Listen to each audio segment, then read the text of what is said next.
Assalamualaikum warahmatullahi wabarakatuh. Perkenalkan, nama saya Liza Anggraini dengan NIM A1D5192025. Saya adalah ketua kelompok 4 mata kuliah Teknopreneur. Di sini kami akan membuat bisnis usaha makanan, yaitu Mango Sticker Rice. Ingin tahu bagaimana rancangan bisnis usaha kami? Nonton ya videonya, check it out. Baiklah, di sini saya akan menjelaskan tentang apa itu Mango Sticker Rice dalam bisnis usaha makanan kami. Mango Sticker Rice merupakan makanan yang kekinian di kalangan masyarakat karena makanan ini dibuat dari bahan-bahan yang berkualitas dan mengandung banyak vitamin serta protein yang bagus untuk tubuh. Makanan ini dibuat dari buah mangga yang segar yang memiliki kandungan vitamin, protein, dan beras. Ketan putih juga mengandung banyak manfaat, serta ditambah dengan saus fly yang sangat enak yang terbuat dari tepung maizena atau tepung jagung dicampur dengan santan serta gula. Makanan jenis ini apabila dibuat dalam bentuk bisnis ataupun usaha akan banyak peluang peminatnya karena makanan ini sangat enak dan memiliki berbagai kandungan vitamin, protein, serat, dan sebagainya yang bagus sekali untuk tubuh. Kemudian, mengingat kondisi pandemi COVID-19 yang terjadi saat ini dan memungkinkan seseorang untuk tidak selalu beraktivitas di luar rumah. Dalam hal ini, tentunya bisnis ini dapat dijalankan melalui penjualan online, di mana metode penjualan online yang sangat praktis dan tidak merepotkan pembeli maupun penjual untuk bertemu langsung dan proses pembayarannya melalui transfer ATM. Baiklah, di sini saya akan menjelaskan tentang tujuan bisnis usaha makanan. Yang pertama yaitu untuk mengembangkan ide kreativitas dalam membuat aneka jenis makanan dari ketan, fla buah mangga untuk dijadikan bisnis rumahan di kalangan mahasiswa. Yang kedua yaitu untuk menarik para konsumen, terutama di kalangan anak muda yang selalu ingin tahu mengenai jenis makanan yang terbaru untuk selalu dicoba.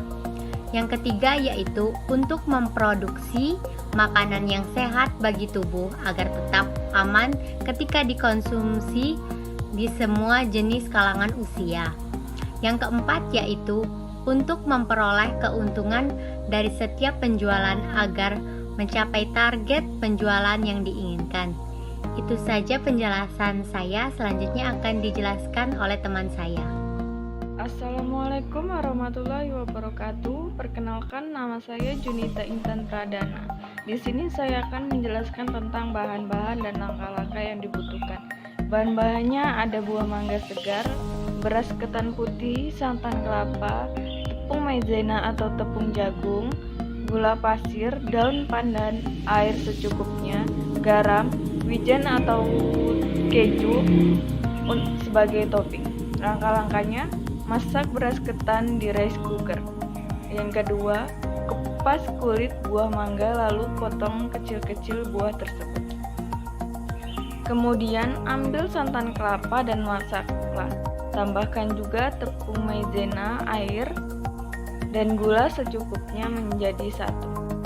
Lalu aduklah adonan tersebut hingga mengental dan tambahkan juga daun pandan supaya sausnya terasa harum.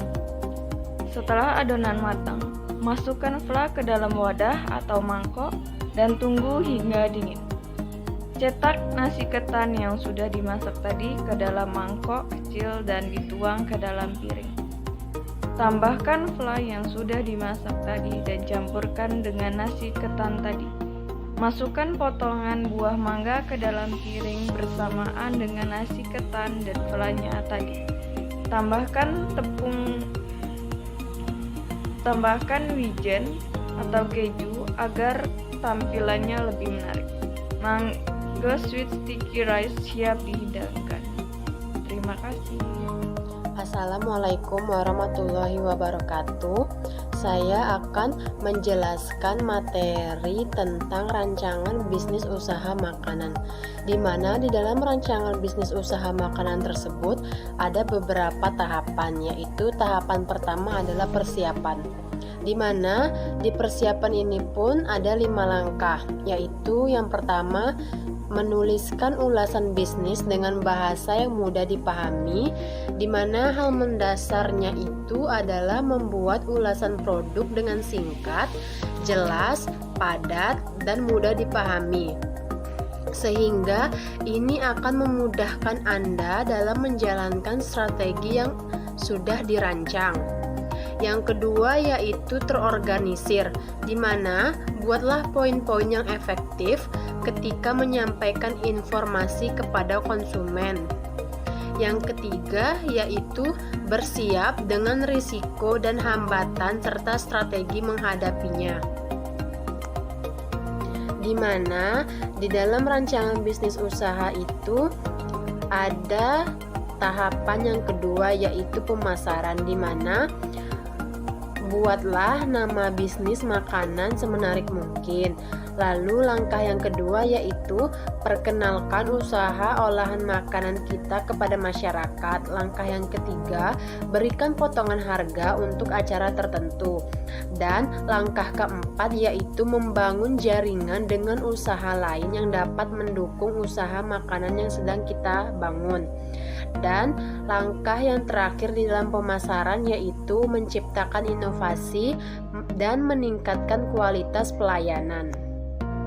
Buatlah daftar hambatan, siapkan strategi dan upaya yang akan dilakukan serta diskusikan dengan tim bisnis.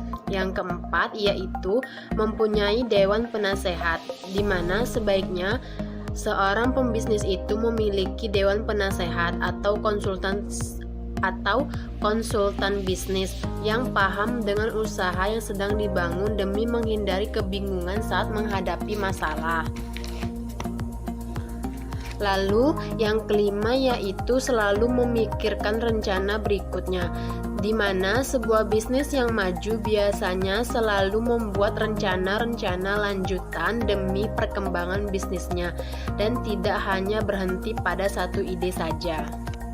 Di mana tahapan yang ketiga di dalam rancangan bisnis usaha makanan itu adalah mengukur kebutuhan biaya yang akan digunakan, di mana pengertian biaya itu sendiri adalah berapa besar rupiah yang digunakan selama menjalankan usaha kuliner.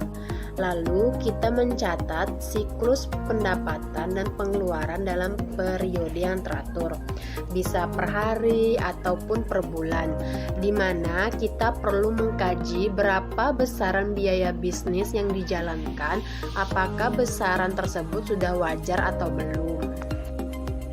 Tahapan yang keempat di dalam rancangan bisnis usaha makanan yaitu adanya harus meningkatkan nilai usaha bisnis kuliner makanan, di mana yaitu dengan mendesain kemasan dan branding merek. Hal ini akan menambah image dari produk yang kita jual. Lalu menciptakan kualitas dan cita rasa produk yang tidak boleh berubah-ubah. Lalu rencanakan kapasitas produksi yang optimal dan merencanakan harga jual serta memilih media promosi yang tepat. Sekian, terima kasih. Assalamualaikum warahmatullahi wabarakatuh. Assalamualaikum warahmatullahi wabarakatuh. Perkenalkan, nama saya Melisa Yuliana. Di sini saya akan menjelaskan tentang perkiraan keuntungan dan kerugian dari penjualan produk. Keuntungan, jika setiap bulan terjual 100 box, maka hasil keuntungan sekitar 60% dari hasil penjualan. Satu produk seharga 15.000 dengan modal 10.000. Jadi hasil yang didapat setiap bulan mencapai 1.500.000. Sedangkan kerugian jika produk tidak laku atau terjual hanya sedikit dari perkiraan yang sudah direncanakan, maka produk akan terjual dengan harga murah, yaitu kisaran harga 10.000. Tentu hasilnya per bulan yang didapat kurang dan tidak sesuai dengan harga bahan. Jadi setiap bulannya hanya mendapat pengembalian modal usaha dan tidak mendapat keuntungan dari hasil penjualan produk. Sekian penjelasan dari saya, terima kasih. Assalamualaikum warahmatullahi wabarakatuh. Perkenalkan, nama saya Sucinovita Wijayanti, NIM A1D519011. Baiklah, di sini saya akan menjelaskan mengenai rincian dana dan logo dari produk kami. Yang pertama mengenai rincian dana. Ada 7 bahan yang digunakan dalam membuat produk kami. Yang pertama itu beras ketan dengan harga 6.000 per setengah kilonya. Yang kedua mangga 3 kg dengan harga 30.000. Yang ketiga ada tepung jagung dengan harga 7.000. Keempat santan kara menggunakan 4 buah santan kara dengan harga 12.000. Yang kelima ada gula pasir dengan harga 5.000. Keenam wijen dengan harga 3.000, dan yang ketujuh kotak nasi atau styrofoam dengan harga 7.000. Jadi total rincian dana keseluruhan dari bahan-bahan yang kami gunai adalah 70.000. Selanjutnya mengenai logo dari produk kami. Yang pertama terdapat garis yang memuat 2 sisi kanan dan 2 sisi kiri yang berjumlah 4 sisi, yang mengartikan bahwa produk makanan tersebut diproduksi oleh kelompok 4.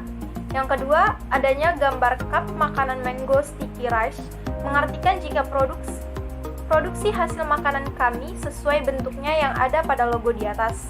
Yang ketiga, gambar seorang chef laki-laki yang mengangkat tangan seperti oke, yang artinya kami memproduksikan produk makanan yang memiliki cita rasa yang lezat dan nikmat dan pas untuk dihidangkan kepada konsumen lainnya. Yang keempat, penulisan kata dessert mango sweet sticky rice mengartikan bahwa nama produk makanan yang kami produksi berbentuk dessert atau hidangan makanan penutup yang berbahan dasar buah mangga, santan kelapa, dan beras ketan putih. Yang kelima, gambar buah mangga yang tertera pada logo tersebut mengartikan bahwa produk makanan kami berbahan dasar buah mangga manis. Yang keenam, hashtag makanan sehat, artinya produk makanan yang kami hasilkan terbuat dari bahan-bahan yang sehat dan memiliki kandungan yang banyak, kaya akan vitamin yang baik untuk kesehatan tubuh. Yang ketujuh, gambar halal pada logo tersebut mengartikan bahwasannya produk yang kami buat ini terbuat dari bahan-bahan yang halal dan sama sekali tidak menggunakan bahan-bahan yang berbahaya. Sekian presentasi dari kelompok kami mengenai produk yang kami buat. Kami akhiri dengan wassalamualaikum warahmatullahi wabarakatuh.